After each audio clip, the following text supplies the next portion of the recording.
Hi, it's Dre Griggs with Obsidian Wisdom. Today I'll answer the question, how do I stop worrying about money? Did you know, according to the APA, the American Psychological Association, that 72% of Americans say that they stress about money? This could be feeling anxiety about spending money. It could be arguing with a loved one about how to allocate the money.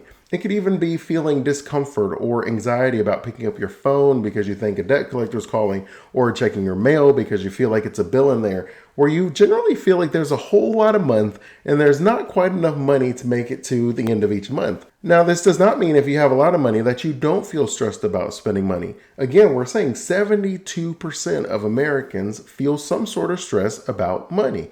When it comes to spending or saving or allocating, whether your money is being invested and it's a volatile time, so maybe your stocks are going up and down and you don't feel that comfortable, whether it is maintaining your lifestyle where you've had your overall expenses kind of creep up as you continue to make more money, where there are people out there who make $10,000, $20,000 a month, but their expenses match that, and so they still have financial anxiety and concern. Some feel guilty about just spending their money on non-essential things where it's very difficult for them to take vacations. It's very difficult for them to spend the money on themselves because they feel like the money should be spent on others and they feel guilty about it. And whenever you're talking about this, you have to understand that we're all struggling with financial demons in some way, shape, or form. It is not only for the poor. It is not only for the rich. It doesn't exclude the middle class. It really comes down to the mindset that we have and the relationship that we've built with money. If we don't want to stress about money, I will tell you the best thing that you can do is design a plan on where your money is going to go.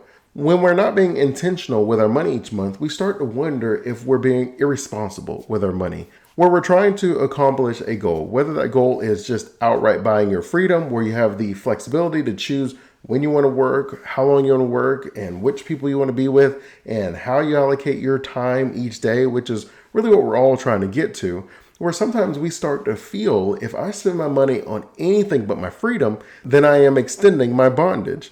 And while that is one way to look at it, if you were to put, for example, a 5 or a 10-year plan together to achieve financial freedom, but over that 5 or 10 years, you basically did nothing that brought you joy and happiness with your time, how much of life are you enjoying? Yeah, you may say, well, in 10 years, I'm going to be able to do all this amazing stuff, but it doesn't change the fact that you lost 10 years of your life and you can get more money, but you can't get more time. You should prioritize your time over your money. If you prioritize your time and write out your ideal day, what you ideally would like to do each day, you will feel less financial anxiety because you're living the life exactly as you would find happiness and joy living. Then when you spend your money to create that life, that's really what money is for. Money is for me to be able to live the life I designed so that I don't have regret when it's all said and done. If being with my family is important to me, I should be allocating time to events with my family. If traveling the world is important to me, I should be allocating my money towards helping me travel around the world. I should not only be allocating my money towards my freedom and flexibility so that I can live this type of a lifestyle. The truth is, you can live part of that life today.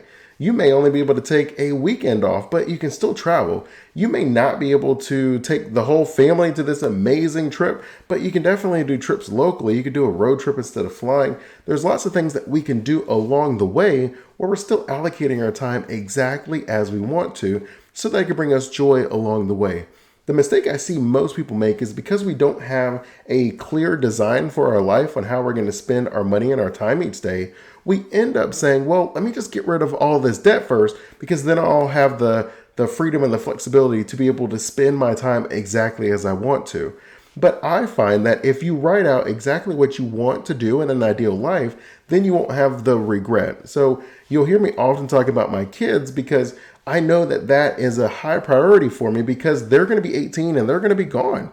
And if I was to put my freedom first, where I'm going to allocate the majority of my money to buying my freedom, well, if it took me 5 or 10 years for your kid to be 7 and then they'll be 17 when you're done, you're not going to be able to do the same things with them. And they may not be super excited to hang out with you. They've gotten used to you working 2, 3, 4 jobs. They've gotten used to being on their own. And so they've kind of moved on in a sense. When we understand our time as the most valuable thing that we have, we're less willing to sacrifice our time for money. We should always be allocating our time to the things that matter to us most, where it's going towards our values, the things that are important to us. where we're not sacrificing our time just for the money. Ideally, we build our income in a way where we're using our money to buy our time. If you have a business that's hiring an employee, as soon as you hire an employee, you have bought back some of your time where they're working on some day-to-day activities, and then you're able to step outside of the business and work on that. For others, that may be hiring someone to help you clean part of your house, where you don't want to spend your weekend all day Saturday cleaning because your house gets dirty during the week. Instead, you can allocate that to someone else where your money has now bought you the time to go out with your kids and to do things with them. And if being healthy and mindful is important to you, you would want to allocate your time towards yoga and meditation and organic foods and things of that nature. You don't want to just eat ramen noodles every day because once you buy your freedom, you're then going to be able to buy the food that you want because you may have sacrificed your health along the way. Money is meant for us to allocate towards buying our time back. The more time that we get, the more time that we can spend doing the things that bring us joy and happiness. If we spend our time trying to get all the money that we can, we are selling the things that bring us joy and happiness for what we believe is a future payoff. Now, of course, there's always a season for everything. You'll often hear me say that there is a plan for every season and a process for every result. And what that means is whether it's winter and everything is difficult for us right now, or whether it's the spring and it feels like everything is growing and is gorgeous and beautiful, there is something that we should be doing in each season to ensure that we have success in the future. By having properly designed what a life of joy and happiness looks like, we're then able to allocate our time each day towards that. The additional benefit of designing a life is it reduces the stress that you will have when it comes to your money, where you know where your money is going to go each month. You know how much money you're able to spend on food. You know how much money you're able to spend on your family. You know how much money you're able to spend on traveling and events and decorating and really anything like that. And if you put the design together with your loved one, then you're on the same page. You have less to argue about. You don't feel guilty about spending your money on non-essential things because you've already allocated the money towards the essential things. You're not bogged down feeling like you're in a hamster wheel because things aren't changing. You understand that you have a long-term plan in place and you're going to see the benefits, where we often overestimate what we could do in 1 year and we underestimate what we can do in 5. But if you have a plan in place, a 5-year plan in place, and you take a look at it every quarter, every couple months, where you'll say, okay, we're still on track, where I'm seeing some benefits, where the money is growing. Even though it's growing slowly at first, it is growing. My debt is decreasing. We're making strides and gains towards our financial goals. And within your design, you'll also have the things that you want to spend your time on. Where am I spending the time that I said I wanted to with my family? Am I traveling the way that I said I wanted to? Did I work on that business or that book that was always on my passion project list? Did I join those nonprofits or start my own nonprofit? Am I allocating my time and am I allocating my money towards my happiness, the life that I designed for myself? Many times people, when we feel financial worry, it's generally because we don't have an understanding around it. The good book says, with all you're getting, get understanding.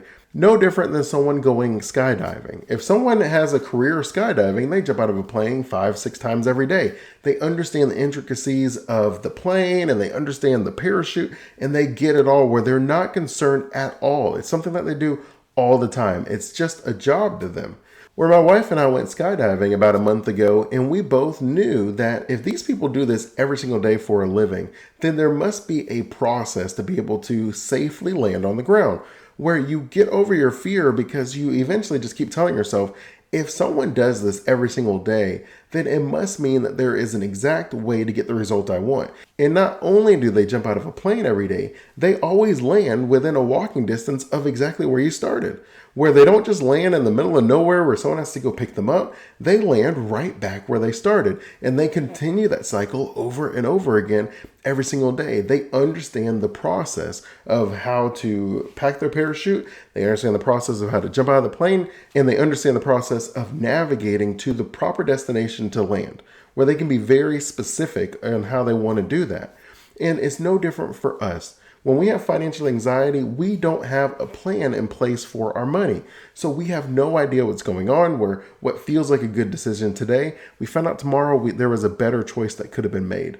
But if you design your life of what you're doing with your time and your money, then you don't have that discomfort. You're no different than the person who jumps out of the plane 5 to 6 times a day. They understand everything that goes into safely landing, and you would do the same thing. You understand everything that goes into creating your life of happiness, and you're able to land safely. If you like the video, I ask you to like and subscribe, and feel free to check out other Wisdometric videos if you're looking for ways to eradicate financial stress, generate passive income, and build a prosperous retirement strategy.